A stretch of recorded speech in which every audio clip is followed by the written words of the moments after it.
الحمد للہ رب العالمین والصلاة والسلام علی سید المرسلین اما بعد فاعوذ باللہ من الشیطان الرجیم بسم اللہ الرحمن الرحیم الصلاة والسلام علیک یا رسول اللہ وعلی آلک واصحابک یا حبیب اللہ الصلاة والسلام علیک یا نبی اللہ وعلی آلک واصحابک یا نور اللہ۔ میٹھے میٹھے اسلامی بھائیوں، مدنی چینل کے ناظرین، نبی اکرم رحمت عالم صلی اللہ تعالی علیہ وآلہ وسلم کی ذات اقدس پر کثرت سے درود شریف پڑھنے کو اپنا معمول بنائی۔ بطور خاص جمعرات، شب جمعہ، روز جمعہ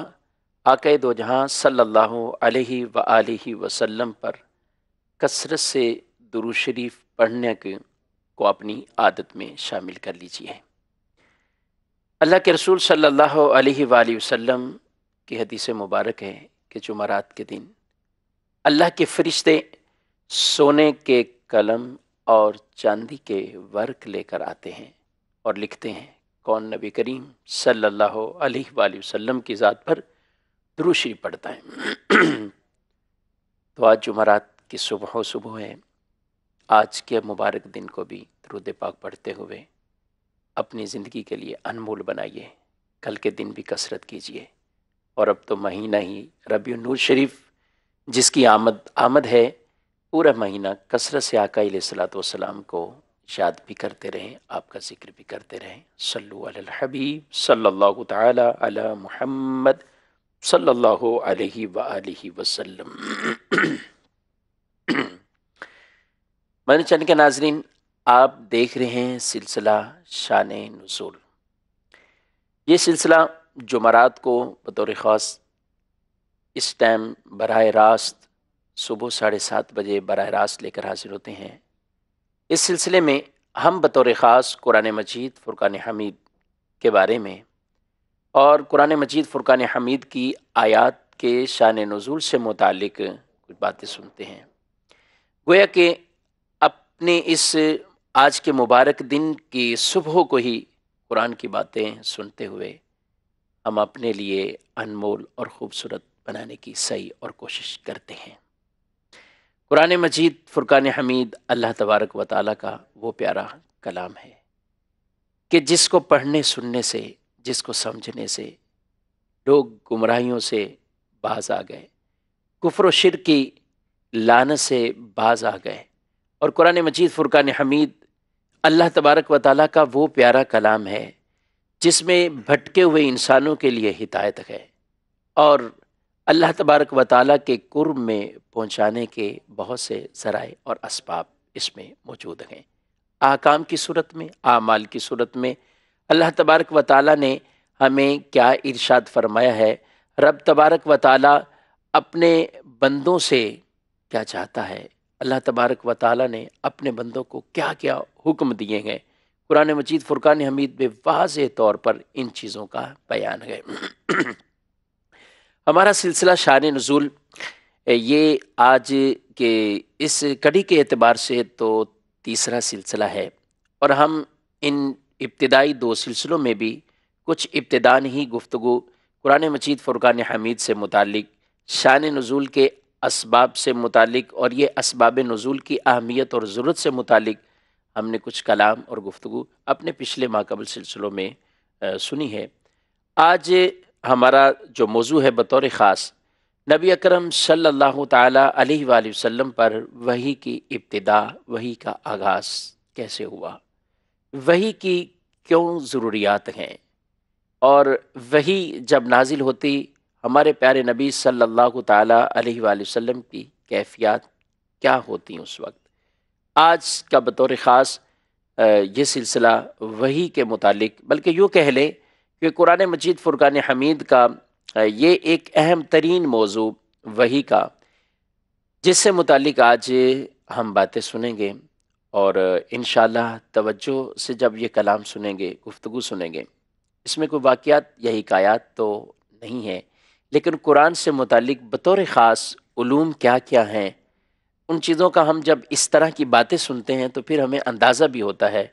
کہ قرآن مجید فرقان حمید سے متعلق کیسے کیسے علم ہے، کتنا علماء کرام نے اس چیز کے اوپر واضح کھول کھول کر ان چیزوں کو بیان فرمایا ہے۔ تو وحی کی ضرورت سے متعلق، وحی کی اقسام، وحی کی تعریف، اور نبی کریم صلی اللہ علیہ وآلہ وسلم پر وحی کا کیسے آغاز ہوا اور ابتدا کیسے ہوئی، آج کے اس سلسلے میں انشاء اللہ العزیز ہم یہ باتیں سننے کی کوشش اور صحیح کریں گے۔ آپ مدنی چینل کی اسکرین پر نمبر ملاحظہ فرما رہے ہیں، آپ اس نمبر کو اس پر میسج بھی کر سکتے ہیں، آپ ہمیں کال کے ذریعے بھی اپنی رائے بھی دے سکتے ہیں، اور اگر آپ ہمارے اس موضوع سے متعلق قرآن مجید فرقان حمید سے متعلقہ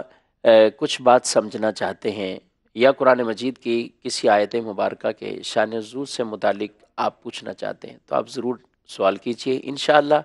ممکنہ صورت میں آپ کا سوال ضرور شامل کیا جائے گا اور انشاءاللہ العزیز آپ کو جواب دیا جائے گا۔ اللہ کریم ہم سب کو قرآن مجید فرقان حمید کے علم سیکھنے کی توفیق عطا فرمائے، اور اس علم سے ہمارے سینوں کو اللہ تعالی روشن فرمائے۔ وحی کے بارے میں ابتداً یہ عرض ہے کہ وحی کسے کہتے ہیں؟ وحی اللہ تبارک و تعالیٰ کے اپنے فرشتوں کے ذریعے سے یا براہ راست اللہ تبارک و تعالیٰ کا اپنے انبیاء کی طرف کسی پیغام کو بھیجنا، کلام کرنا، یہ وحی کہلاتا ہے۔ وحی کے معنی کے اعتبار سے تو چند اس کے معنی ہیں جو لغت کے اعتبار سے ہیں، یعنی اشارہ کرنا، لکھنا، پیغام بھیجنا، دل میں بات ڈالنا، خفیہ بات کرنا، یہ چند معنی یہ لغت کے اعتبار سے وحی کے بیان کیے گئے۔ القاء کرنا، دل میں بات ڈالنا، خفیہ بات کرنا، پیغام بھیجنا، لکھنا، اشارہ کرنا، یہ کہتے ہیں وحی کو۔ اور وحی شرع کے اعتبار سے وحی کی کیا تعریف ہے تو اس کے بارے میں یہ کہ وحی اس کلام کو کہتے ہیں جو کسی نبی پر اللہ تبارک و تعالیٰ کی طرف سے نازل ہوتا ہے، اس کو وحی کہتے ہیں۔ اب اس کی دو اقسام ہیں، ابتدائی طور پر اور بنیادی طور پر وحی مطلوع اور وحی غیر مطلوع۔ ان دو قسموں میں یعنی اگر نبی کریم صلی اللہ تعالیٰ علیہ وآلہ وسلم پر الفاظ اور معانی کا نزول ہوا تو یہ وحی مطلوع کہلاتی ہے، اور اسی کو قرآن مجید فرقان حمید کہا جاتا ہے۔ قرآن مجید ہے یہ، اور آپ پر صرف معنی نازل کیے گئے اور آپ ان معنی کو اپنے الفاظ سے تعبیر کرتے ہیں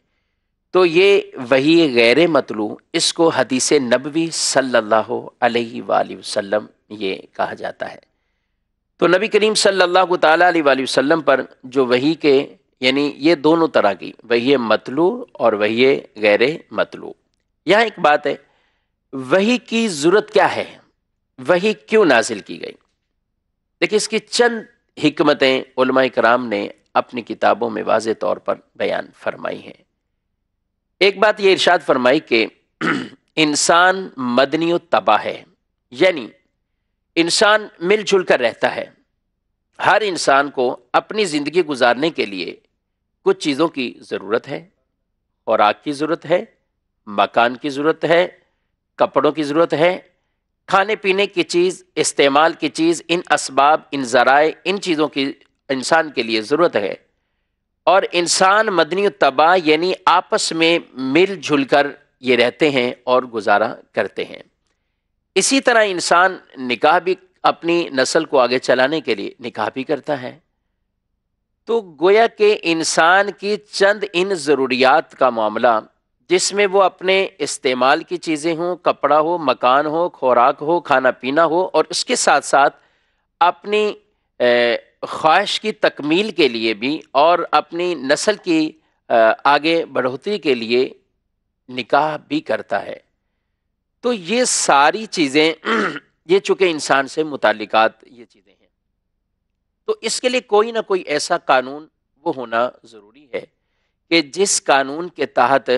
آدمی ان چیزوں کو عدل و انصاف کے ذریعے حاصل کرنے میں کامیاب ہو جائے۔ تو کوئی نہ کوئی قانون وہ اس کے لیے ضروری ہے۔ تو اگر یہی قانون اگر کوئی انسان ہی بناتا تو اس میں وہ اپنے مفادات، اپنے فوائد اور اس کے اندر دوسرے لوگوں سے گویا کہ عدل و انصاف کے تقاضوں کے برخلاف ان چیزوں کے حصول کا وہ ذریعہ اور اسباب پیدا کر کے اس چیز کو حاصل کر لیتا۔ یعنی ہر زور آور شخص جس کی پاور ہے، جس کے پاس طاقت ہے، جس کے پاس کوئی قدرت ہے، وہ دوسروں سے یہ چیزیں چھین لیتا اور یہ ساری چیزیں اپنے پاس ہی وہ جمع رکھتا، اپنے پاس ہی وہ اکٹھے کر کے رکھ دیتا۔ تو ایک ایسے قانون کی ضرورت ہے کہ جو انسان کا بنایا ہوا نہ ہو، تو اس قانون کے تحت، ان قوانین کے تحت انسان اپنی زندگی کو بھی گزارے، ان قوانین کے تحت انسان اپنے معاملات کو بھی چلائے۔ اگر اس کو جو مکان کی ضرورت ہے، کھانے پینے کی چیزوں کی ضرورت ہے، دیگر سہولیات کی ضرورت ہے یا ضروریات کی اس کو حاجتیں ہیں، تو یہ جو پوری کرے تو وہ عدل و انصاف کے تقاضوں کے مطابق ان چیزوں کو پورا کرنے کا اسے حکم دیا گیا ہے۔ تو یہی ضرورت ہے کہ وہ کون سے ایسے قوانین ہوں گے جو انسان کے بنائے ہوئے نہ ہوں اور وہ ان پر لاگو ہوں اور وہ ان کے تحت رہتا ہوا اپنی دنیا کو بھی کمائے اور ان کے تحت رہتا ہوا اپنی اخروی زندگی کو بھی بہتر بنائے۔ اور اسی کو وہی کہتے ہیں، وہ قوانین ہی وہی ہیں کہ جن کے ذریعے انسان اپنی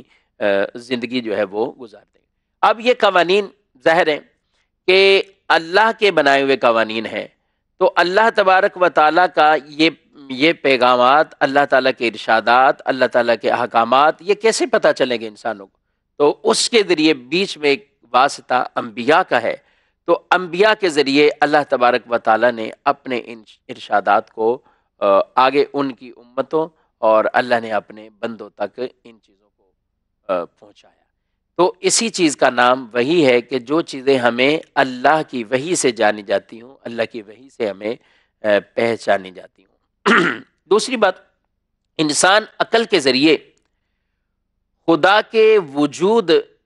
کو معلوم کر سکتا ہے، عقل سے خدا کی وحدانیت کو بھی جان سکتا ہے، عقل سے قیامت کے قائم ہونے، حشر و نشر، جزا و سزا، ان سب کو معلوم کر سکتا ہے، لیکن وہ عقل سے اللہ تبارک و تعالیٰ کے احکامات کو تفصیل سے معلوم نہیں کر سکتا۔ اس کے لیے کیونکہ وہ یہ بات تو ضرور جان سکتا ہے اپنی عقل کے ذریعے کہ اللہ کا شکر کرنا چاہیے اور ناشکری سے بچنا چاہیے، مگر اللہ کا شکر کسے کہیں گے، کب کیسے ادا ہوگا اللہ تبارک و تعالیٰ کا شکر، تو یہ کیسے پتہ چلے گا؟ یہ اسی وقت، یعنی یہ اللہ کے بتانے سے، نبی کریم صلی اللہ علیہ وسلم کے آگے ارشادات فرمانے سے کہ کون کون سی چیزیں کس طرح شکری میں آئیں گی اور کس طرح آدمی ناشکری سے بچے گا، تو یہ چیزیں ہمیں کیسے پتہ چلیں؟ یہ اللہ تبارک و تعالیٰ کی جو ہے اس وحی کے ذریعے اور نبی کریم صلی اللہ تعالیٰ علیہ وآلہ وسلم کے آگے فرامین کے ذریعے یہ چیزیں پتہ چلیں۔ دوسری بات آگے پھر اور مزید کہ انسان جو ہے وہ دنیا میں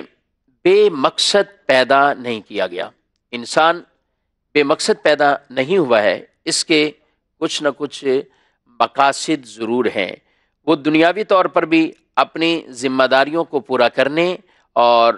دینی اور دنیاوی جو جو حقوق اس سے متعلق ہیں ان کو پورا کرنے، اللہ تبارک و تعالیٰ کی عبادت، اللہ کی دی ہوئی نعمتوں پر شکر ادا کرنے، یہ وہ چیزیں جن کے لیے انسان کی تخلیق ہوئی ہے، انسان کو پیدا کیا ہے۔ قرآن مجید میں اللہ تعالیٰ نے ارشاد فرمایا ہے وَمَا خَلَقْتُ الْجِنَّ وَالْإِنسَ إِلَّا لِيَعْبُدُونَ، ہم نے جن و انسان کو پیدا نہیں کیا مگر اپنی عبادت کے لیے،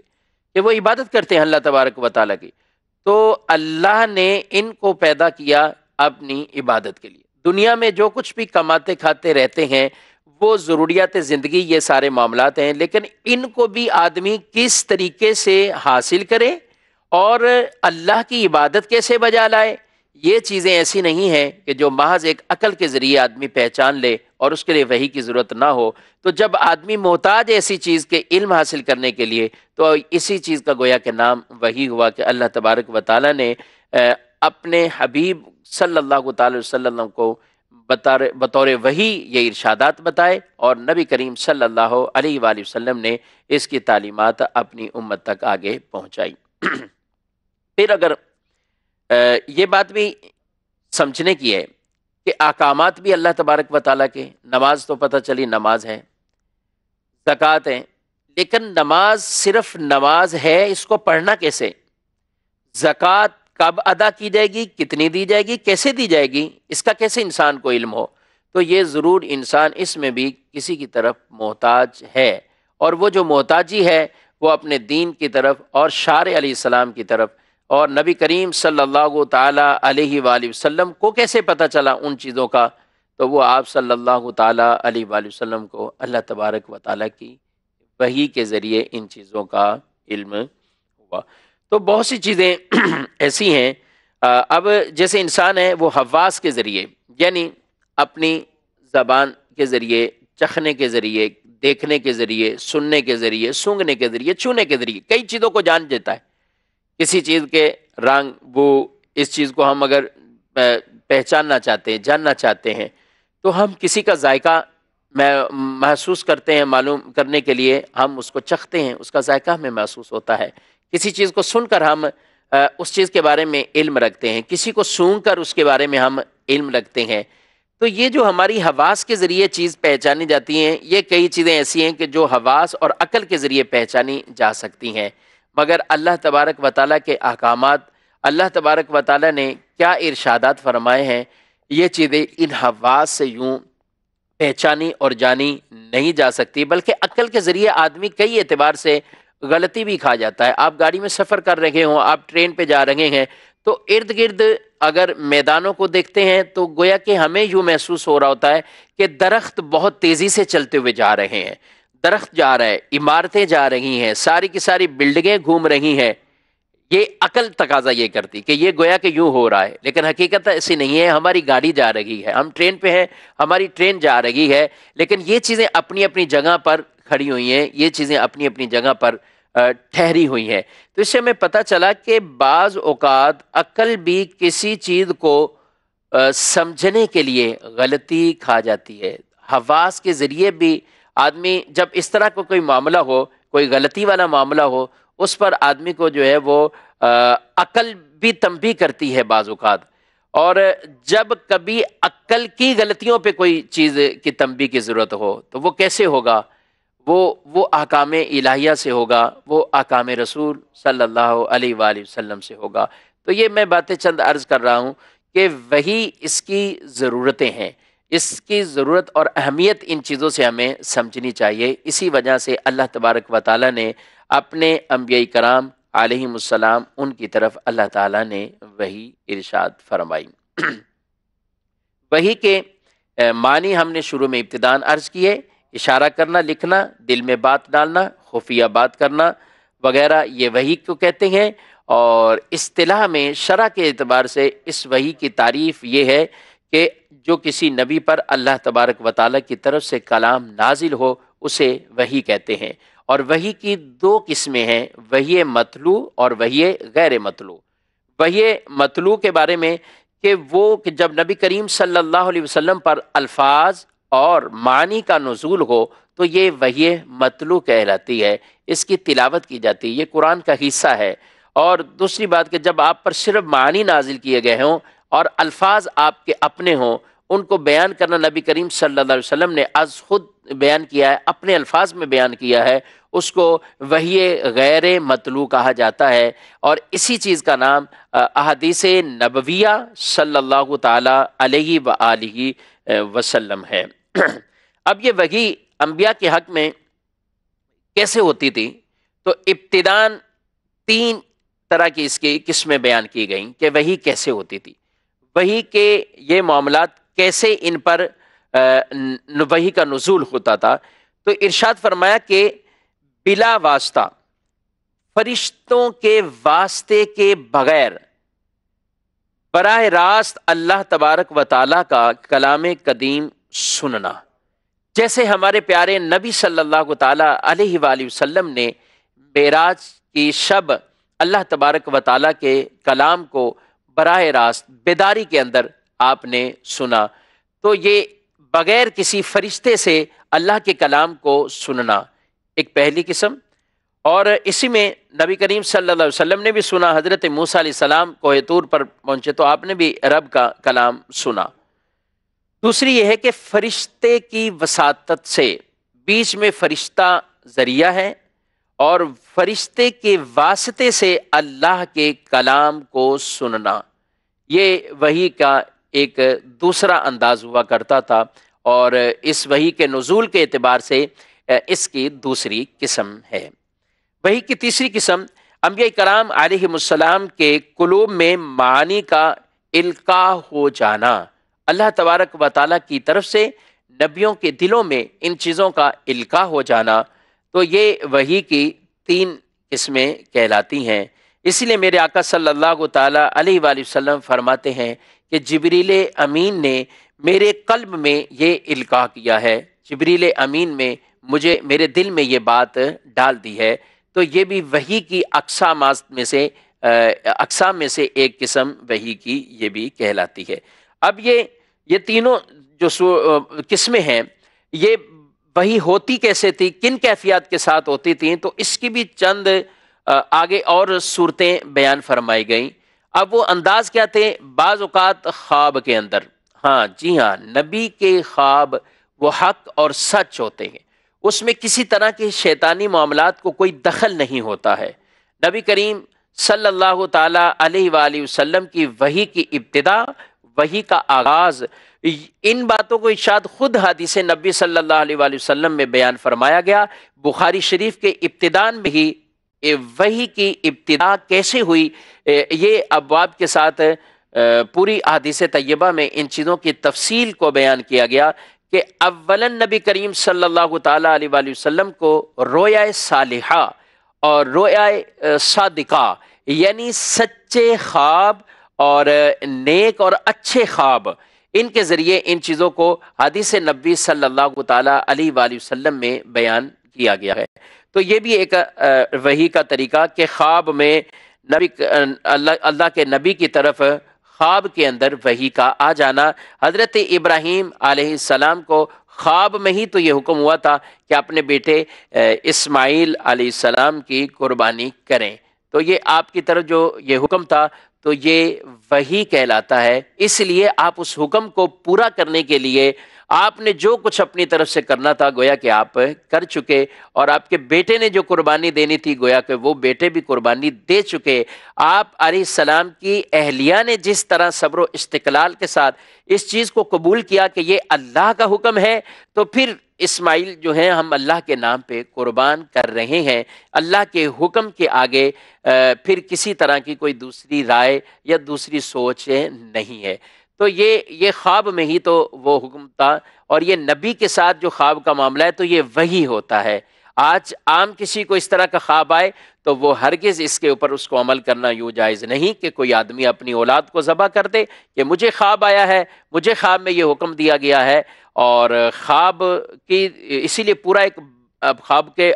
باب کتاب التعبیر کے نام سے حدیث مبارکہ کے اندر بھی موجود ہیں، اور علماء نے پوری کتابیں اس کی تعبیر الرؤیا کے نام سے لکھی ہیں کہ خوابوں کی تعبیر کیا ہوتی ہیں۔ تو وہ ان اعتبار سے، یعنی بعد والوں کے اعتبار سے ان تعبیرات کو یہ ارشاد فرمایا گیا ہے۔ تو لہذا کوئی بھی خواب ایسا جس میں ایسا کسی کو حکم دیا گیا ہو کہ وہ خلاف شرع کام کرے تو ہرگز اس کام کرنے کی اجازت بالکل بھی نہیں۔ اور بعض اوقات کسی بزرگ کی طرف سے بھی دیا گیا ہو، یا بعض اوقات کسی ولی کامل کی طرف سے اس کو خواب میں بتایا گیا ہو کہ یہ فلاں بزرگ ہیں، یہ فلاں ولی ہے، یہ تمہیں اس چیز کا حکم دے رہے ہیں، تو ہرگز اس پر عمل کرنا انسان کے لیے وہ جائز نہیں ہے۔ بہت سے لوگ خوابوں کی بنیاد پر بڑی غلطیاں کر جاتے ہیں، ان کو چاہیے کہ وہ پہلے اس بارے میں دینی طور پر اپنی معلومات حاصل کریں، اور ضرور کسی عالم دین اور مفتی سے اس بارے میں ان کو رہنمائی لینی چاہیے۔ تو ایک ذریعہ وحی کا وہ خواب کا بھی ہے۔ دوسرا، کہ قلب کے اندر القاء ہو جانا، دل میں بات کا ڈل جانا۔ تیسری چیز، گھنٹی کسی آواز، جرس کہتے ہیں گھنٹی کو۔ نبی کریم صلی اللہ علیہ وآلہ وسلم نے اس ابتدائے وحی سے متعلقہ جو آپ نے ارشاد فرمایا، تو وہ اس میں اس گھنٹی کو بھی بیان فرمایا کہ یہ بھی ایک کیفیت کہ گھنٹی جیسی آواز کے ذریعے نبی کریم صلی اللہ علیہ وآلہ وسلم پر وحی کا جو ہے وہ نزول ہوتا۔ آپ صلی اللہ علیہ وآلہ وسلم سے پوچھا، یا رسول اللہ صلی اللہ علیہ وآلہ وسلم، کیف یأتیک الوحی، آپ کے پاس وحی کیسے آتی تھی؟ تو حضور اکرم صلی اللہ علیہ وآلہ وسلم نے ان میں ارشاد فرمایا کہ کبھی کبھی تو ایسا ہوتا کہ میرے پاس وہ ایک گھنٹی جیسی صورت، گھنٹی کی آواز کی مثل وہ مجھے سنائی دیتا تھا، اور نبی کریم صلی اللہ علیہ وسلم ارشاد فرماتے، اور مجھ پر سب سے زیادہ یہ سخت ہے، یعنی اس وحی کے اثرات، اس وحی کی آواز، ایک تو قلب مبارک پر، یہ بات ہاں یاد رکھنی چاہیے کہ نبی کریم صلی اللہ علیہ وسلم کا یہ قلب مبارک ایسا وہ عظیم قلب ہے، آپ کا یہ دل مبارک ایسا وہ عظیم دل ہے، آپ کا یہ قلب اور سینہ ایسا مضبوط سینہ ہے کہ جس نے وحی الہی کو نبی کریم صلی اللہ علیہ وسلم کے قلب مبارک پر جب ان کا نزول ہوا، تو اس قلب کی قوت اور طاقت کو اس چیز سے اندازہ لگائیں کہ قرآن مجید میں اللہ تعالیٰ ارشاد فرماتا ہے، لو انزلنا هذا القرآن على جبل لرأيته خاشعا متصدعا من خشیت اللہ، کہ اگر یہ قرآن ہم پہاڑوں پر نازل کرتے تو یہ خشیت الہی کے ذریعے، یعنی یہ پہاڑ بھی ریزہ ریزہ ہو کے رہ جاتے۔ یہ نبی کریم صلی اللہ علیہ وسلم کے قلب مبارک کی عظمت پر سلام، آپ کے قلب مبارک کی مضبوطی اور قلب کی قوی ہونے پر، اس کی قوت پر سلام، کہ آپ کا قلب وحی کے نزول کی وہ جگہ بنا ہے، آپ کا وہ قلب وحی کے نزول کا مقام بنا ہے، اور نبی کریم صلی اللہ علیہ وآلہ وسلم نے وحی کے ان ساری تجلیات کو آپ کے قلب مبارک نے وہ سینے کے اندر سمایا ہے، اور آپ صلی اللہ تعالیٰ علیہ وآلہ وسلم نے کہ قلب نے اس وحی کو جو ہے وہ یوں اپنے اندر جو ہے وہ سما لیا ہے۔ تو ارشاد فرمایا کبھی کبھی گھنٹی کی صورت ہوتی تھی اور میں اسے یاد کرتا، جب یہ کیفیت مجھ سے دور ہو جاتی تو میں پھر وہی کلام، اسی کلام کو میں یاد کرتا۔ مدنی چینل کے ناظرین بھی ہمارے ساتھ کالز پہ موجود ہیں، تو آئیے آپ کی کالز کو بھی شامل کرتے ہیں۔ السلام علیکم ورحمۃ اللہ وبرکاتہ۔ محمد عمران اتاری سگیتار عرض کر رہا ہوں۔ ماشاء اللہ، شان نزول بڑا ہی پیارا سلسلہ جاری و ساری کیا ہے، اللہ پاک اس کو استقامت دے اور مزید برکت عطا فرمائے۔ موضوع بھی قرآن پاک کے تعلق سے بڑا ہی پیارا ہے۔ میرا مفتی صاحب کی بارگاہ میں یہ سوال ہے، پہلا سوال یہ کہ قرآن مقدسہ کی جو آیت مبارکہ نازل ہوتی تھی وہی کی کیفیت کیا ہوا کرتی تھی، اس کا کچھ خلاصہ بتائیں، اور دوسرا یہ کہ حضور صلی اللہ علیہ وسلم پر کچھ دنوں کے لیے وحی کا نزول رک گیا تھا، تو اس کی کیا حکمت تھی، اس پر حکمت بھی بیان فرما دے۔ ماشاء اللہ، سلسلہ بڑا ہی پیارا ہے، اللہ پاک سب کو خدمت کرنے والوں کو بھی سلامت رکھے، جزاکم اللہ خیرہ۔ ماشاء اللہ، عمران بھائی آپ نے کال کی، اللہ آپ کو جزائے خیر عطا فرمائے، حوصلہ افزائی کرنے کا بھی شکریہ، اللہ تعالیٰ آپ کی اس دعا کو بھی قبول فرمائے اور سب کو اس چیز پر ہمیں بھی استقامت عطا فرمائے۔ تو میں انشاءاللہ عرض کرتا ہوں وحی کی وہ کیفیت کیا تھی، اور وحی رکنے سے متعلق کیا وہ حکمتیں تھیں جس کی وجہ سے وحی کا معاملہ کچھ عرصے کے لیے بیچ میں رکا بھی رہا اور موقوف بھی رہا۔ تو میں عرض کر رہا تھا کہ ایک گھنٹی کی صورت میں، اور ساتھ ساتھ یہ ہے کہ نمبر 4 وحی کی جو چوتھی یہ صورت ہوئی، فرشتے کی ذریعے سے، فرشتہ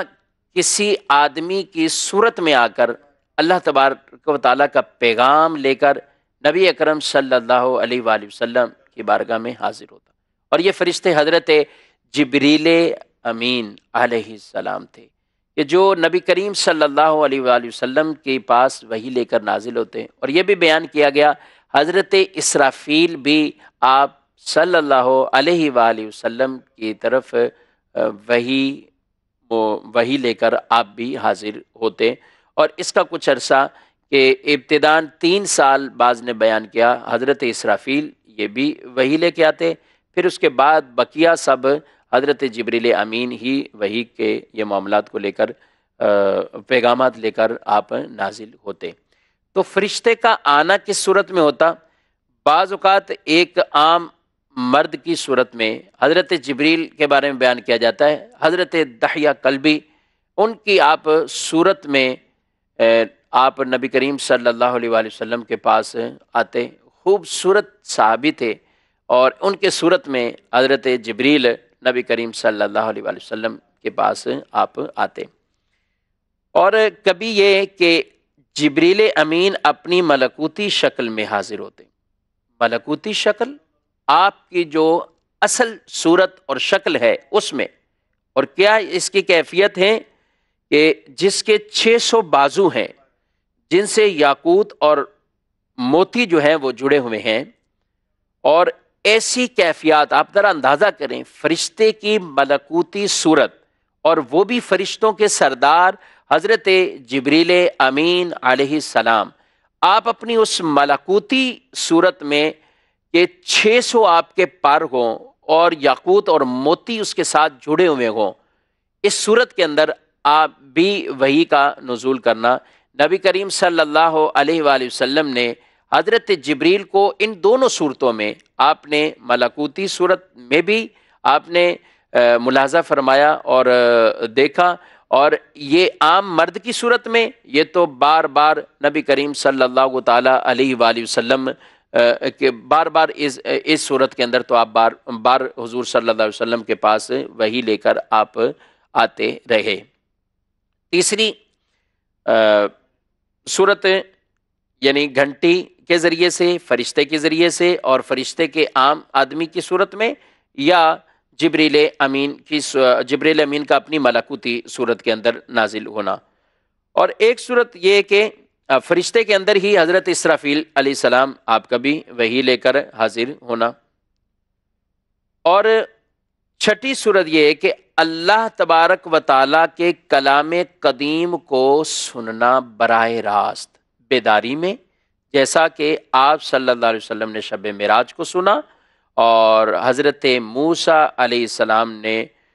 کوہ طور پر اس کلام کو سنا، یا خواب کے ذریعے بھی یہ کلام ہو سکتا ہے، اور خواب کے ذریعے بھی اس کلام کو سننا، جیسا کہ ترمذی شریف کی حدیث ہے، میرے آقا صلی اللہ علیہ وآلہ وسلم ارشاد فرماتے ہیں اتانی ربی فی احسن سورہ، کہ میرے پروردگار نے مجھ پر بہترین صورت کے ساتھ تجلی فرمائی جو اللہ کے شایان شان ہو، اور پھر مجھ سے پوچھا کہ یہ ملائے اعلیٰ کس بارے میں یہ بحث کر رہے ہیں، وہ فرشتے جو آسمانوں پر ہیں۔ تو یہ ایک تفصیل سے حدیث مبارک ہے، بیان کرنا یہاں پہ یہ مقصد ہے کہ نبی کریم صلی اللہ تعالی علیہ وآلہ وسلم پر جو ہے وہ براہ راست بھی اللہ کا کلام سننا، خواہ یہ کلام خواب میں ہو یا یہ کلام بیداری کے حالت میں ہو۔ قرآن مجید میں اللہ تعالیٰ نے ارشاد فرمایا ہے وَمَا كَانَ لِبَشَرٍ أَن يُكَلِّمَهُ اللَّهُ إِلَّا وَحْيًا أَوْ مِن وَرَاءِ حِجَابٍ أَوْ يُرْسِلَ رَسُولًا فَيُوحِي بِإِذْنِهِ مَا يَشَاءُ۔ ارشاد فرمایا اور کوئی بشر اس لائق نہیں کہ اللہ اس سے کلام کرے مگر وحی سے، یا پردے کے پیچھے سے، یا کوئی فرشتہ بھیج دے جو اس کے حکم سے وہ پہنچائے جو اللہ چاہے۔ تو یہ ایک قرآن مجید میں براہ راست ان چیزوں کو یہ بیان فرمایا گیا، یعنی یہ بھی انداز طریقہ کار وہ بیان فرمائے گئے کہ وحی کے ذریعے سے یا پردے کے پیچھے سے کلام کرنا، یا اللہ تبارک و تعالیٰ کا کسی فرشتے کو بھیجنا اور اس فرشتے کے ذریعے سے اللہ تبارک و تعالیٰ کا فرمان ان انبیاء تک جو ہے وہ آگے پہنچتا رہا۔ یاد رکھیں نبی کریم صلی اللہ علیہ وآلہ وسلم نے ارشاد فرمایا کہ وحی کی ابتدا کیسے ہوئی۔ حدیث پاک میں ہے، بخاری شریف کی حدیث ہے، ام المومنین حضرت سیدتنا عائشہ صدیقہ طاہرہ رضی اللہ تعالی عنہا، آپ یہ ارشاد فرماتی ہیں کہ نبی کریم صلی اللہ علیہ وسلم پر وحی کی ابتدا کیسے ہوئی۔ ارشاد فرمایا، اول ما بدأ به رسول اللہ صلی اللہ علیہ وآلہ وسلم من الوحی، حضور پر کیسے ابتدا ہوئی وحی کی، وحی کا آغاز کیسے ہوا؟ تو ارشاد فرماتی ہیں الرؤیا الصالحہ، کہ ابتداً سچے خوابوں کے ذریعے، رؤیا صالحہ یعنی خواب میں، نیند میں، ان سچے خوابوں کے ذریعے آپ صلی اللہ تعالی علیہ وآلہ وسلم پر وحی کی ابتدا اور وحی کا آغاز ہوتا ہے۔ اور وہ کیسے ارشاد فرمائے، کہتے ہیں فَكَانَ لَا يَرَى رُؤْيًا إِلَّا جَاءَتْ مِثْلُ فَلَكِ الصُّبْحِ، کہ آپ صلی اللہ علیہ وآلہ وسلم جو کچھ بھی دیکھتے، صبح اس کی تعبیر بڑی روشن ہو کر آپ صلی اللہ علیہ وسلم پر اس کی تعبیر صبح روشن کی طرح بالکل واضح ہو جاتی، اور نبی کریم صلی اللہ تعالی علیہ وآلہ وسلم پر ابتدا اور آغاز جو ہوا ان چیزوں کا، وحی کے ظہور کا، گویا کہ تو وہ پہلے آپ پر آپ کو خواب آتے تھے، اور وہ سچے خواب، وہ صادق خواب اور وہ صالح خواب، یعنی اچھے، نیک اور سچے خواب۔ اور یہ میں پہلے بھی عرض کر چکا ہوں کہ نبی کے خواب ان شیطان کی ملاوٹ، شیطان کے اس کے اندر عمل دخل سے بالکل جو ہے وہ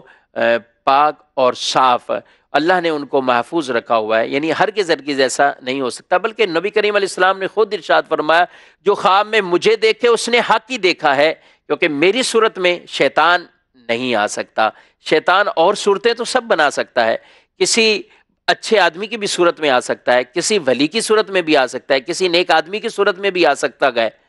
لیکن نبی کریم صلی اللہ علیہ وسلم آپ کی صورت میں شیطان نہیں آ سکتا۔ تو حضور صلی اللہ علیہ وسلم کی صورت کو اختیار نہیں کر سکتا، تو حضور کے خواب میں یوں کیفیات کا آنا کہ شیطان کا عمل دخل ہو جانا، یہ تو بہت ہی بعید از عقل یہ چیزیں ہیں۔ تو نبی کریم صلی اللہ تعالی علیہ وآلہ وسلم کو اللہ تبارک و تعالیٰ کی طرف سے جو ابتدا اور آغاز ہوا وہ ان خوابوں کے ذریعے سے ہوا۔ اور یہ بات یاد رکھیں مدنی چینل کے ناظرین، ربیع النور شریف، ربیع الاول شریف کی آمد ہے۔ یہاں اس مناسبت سے ایک بات میں ذکر کرتا جاؤں کہ وحی کی ابتدا، آغاز، باقاعدہ جو نزول ہوا وہ غار حرا کے اندر، جو وحی نبی کریم صلی اللہ علیہ وسلم پر نازل ہوئی، حضرت جبریل امین جو لے کر پیغام آئے، وہ رمضان شریف کے دن تھے، اور رمضان میں ہی آپ غار حرا کے اندر تھے۔ اگرچہ رمضان کے روزے فرض نہیں تھے، لیکن آپ صلی اللہ علیہ وسلم اس وقت بھوک کی حالت، کیفیت میں آپ رمضان وہیں گزار رکھیں گے یہ رمضان کے وقت، تو رمضان آپ بھوک کی حالت میں غار حرا میں گزار رہے۔ تو اس حالت اور کیفیت کو اللہ نے رمضان کے ہی روزے فرض کیے ہیں امت پر، اس لوگوں پر فرض کیے، نبی کریم علیہ السلام کی امت پر فرض کیے، رمضان کے روزے فرض کیے۔ یہ حضور علیہ السلام کی اس یاد کو تازہ کرنے کے لیے اور اس ادا کو ادا کرنے کے لیے کہ میرے محبوب حرا کے اندر، غار حرا میں بھوک کی حالت میں تھے، تو اسی ادا کو ادا کرانے کے لیے رمضان کے روزے ہم پر وہ فرض ہوئے۔ تو نبی کریم صلی اللہ علیہ وسلم غار حرا میں آپ جب یہ پہنچے اور پھر وحی کا آغاز ہوا تو وہ رمضان میں ہوا۔ میں بات کچھ عرض کرنا چاہ رہا ہوں کہ ربیع الاول سے کتنی مناسبتیں ہیں۔ وحی کے ظہور کی علامات جو واضح ہوئیں پہلے، وہ ظہور تقریباً 6 مہینے تک یہ رؤیا صالحہ کا سلسلہ رہا، خوابوں کا سلسلہ، یہ 6 مہینے کا عرصہ تھا۔ اور رمضان سے پیچھے بیک 6 مہینے جائیں تو ربیع النور شریف بنتا ہے۔ تو ربیع الاول شریف گویا کہ نبوت کے ان علامات کے ظہور اور وحی کی ان علامات کا ظہور جو ہو رہا ہے وہ ربیع الاول سے شروع ہوا، تو اس کو بھی نسبت ہے ربیع الاول سے ایک بہت بڑی نسبت ہے۔ تو دوسری بات، نبی کریم علیہ السلام کا ہجرت کرنا، آپ ہجرت کر کے جب گئے تھے تو ادھر سے آپ نکلے ہیں کچھ مہینے پہلے، لیکن مدینہ منورہ کے اندر جب آپ داخل ہوئے ہیں تو وہ مہینہ ربیع النور شریف کا تھا۔ تو وہی کے معاملات کی ابتدا بھی گویا کہ ربیع النور، تکمیل ہجرت وہ بھی ربیع النور، نبی کریم صلی اللہ علیہ وسلم کا دنیا میں تشریف لانا وہ بھی ربیع الاول شریف، اور حضور علیہ السلام کا پردہ فرمانا وہ بھی ربیع الاول شریف۔ گویا کہ ان چار چیزوں کو یہ بطور خاص اس سے نسبت اور تعلق ان میں موجود ہے ربیع الاول شریف کے حوالے سے، اور ہم چونکہ اسی مہینے میں آپ داخل ہونے ہی والے گئے تو ضرور اس عزم کے ساتھ اس مہینے میں آپ داخل ہوئیں اور اس مہینے کو اس طریقے سے ہم گزاریں، نبی کریم صلی اللہ علیہ وسلم کا ذکر خیر کرتے ہوئے۔ ہمارے ایک سائل اسلامی بھائی نے جو یہ سوال پوچھا کہ وحی کی کیفیات کیا ہوتی تھی، وحی کی کیفیات حضرت اماں عائشہ صدیقہ رضی اللہ تعالیٰ عنہ بیان کرتی ہیں، میں سخت سردی کے دنوں، سخت سردی میں نبی کریم صلی اللہ علیہ وسلم پر جب وحی نازل ہوتی تو میں دیکھتی آپ کی پیشانی مبارک پر پسینے آ جاتے تھے سخت سردی میں۔ اب ایک کیفیت یہ بھی ہوتی، ایک کیفیت یہ کہ آپ اگر اونٹ پر سواری کرتے ہوئے جا رہے ہیں تو وحی اگر نازل ہوتی تو وہ اونٹنی بیٹھ جاتی۔ علماء لکھتے ہیں اگر نبی کریم صلی اللہ تعالی علیہ وآلہ وسلم کا بیچ میں واسطہ ہے، آپ کے قلب منور پر وحی نازل ہو جاتی ہے کہ اونٹنی بیٹھ جاتی ہے اور چیز کو برداشت گویا کہ کر لیا جاتا ہے۔ لیکن اگر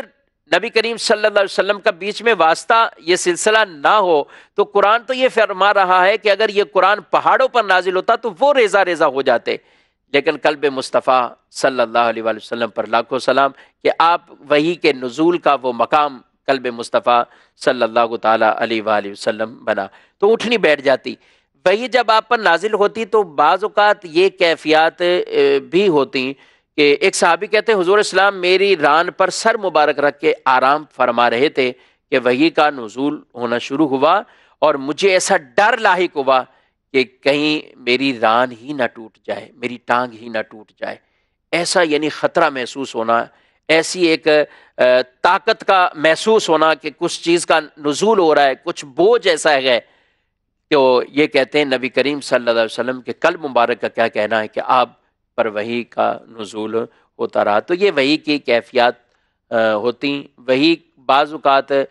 پہلی وحی نازل ہوئی، پھر کچھ عرصے کے لیے وحی کا سلسلہ رکا، اس میں بھی اللہ کی بہت حکمتیں تھیں، اور دل میں اشتیاق کا پیدا کرنا، نئے کسی حکم کو یعنی تدریجاً قرآن کا چونکہ نزول ہوا ہے، ایک حکم کے بعد دوسرے حکم کا انتظار رہنا، قلب مبارک کے اندر اشتیاق پیدا کرنا۔ لیکن آپ صلی اللہ علیہ وسلم اس سے پریشان ہو گئے تھے کہ وحی کا سلسلہ کیوں موقوف ہو گیا۔ حضرت جبریل امین آپ کے پاس آتے رہتے تھے اور انہوں نے آ کے آپ کو ارشاد آپ کی بارگاہ میں آ کر عرض کرتے رہتے، آپ کو تسلی دیتے رہتے، جس سے آپ کی دلی وہ کیفیت وہ ختم ہو جایا کرتی تھی۔ نبی کریم علیہ السلام پھر دوبارہ غار حرا کی طرف چلے گئے کچھ دنوں بعد، تو پھر دوبارہ وہاں وحی کا یہ پھر پیغام آ جاتا ہے اور وحی کا سلسلہ شروع ہوتا ہے۔ بعض نے اس کی مدت 3 سال بھی بیان کی ہے، لیکن زیادہ علماء نے راجح قول کے مطابق وحی رکنے کی مدت یہ 40 دن بیان کی ہے کہ 40 دن یہ وحی کا سلسلہ موقوف رہا، اور اس میں اللہ کی یہ حکمتیں تھیں۔ پھر اس کے بعد دوبارہ یہ وحی کا سلسلہ شروع ہوا۔ مدنی چینل کے ناظرین، آپ نے آج سلسلہ منازعہ کیا، وحی کی ابتدا، وحی کا آغاز کیسے ہوا، اور آپ سلسلہ دیکھ رہے ہیں شان نزول۔ آپ اس بارے میں ضرور اپنے سوالات، اپنا فیڈ بیک بھی دیجیے ہمیں، اور آپ کے تاثرات کیا ہیں، آپ اس سلسلے میں اور کیا دیکھنا چاہتے ہیں، آپ ضرور اپنے مشورے اور آراء سے ہمیں نوازتے رہیں۔ اللہ تبارک و تعالی آپ کو دین و دنیا کی بھلائیاں عطا فرمائے اور ہم سب کو دین متین کے احکامات پر عمل کرنے کی توفیق عطا فرمائے۔ آمین بجاہ النبی الامین صلی اللہ تعالی علیہ وآلہ۔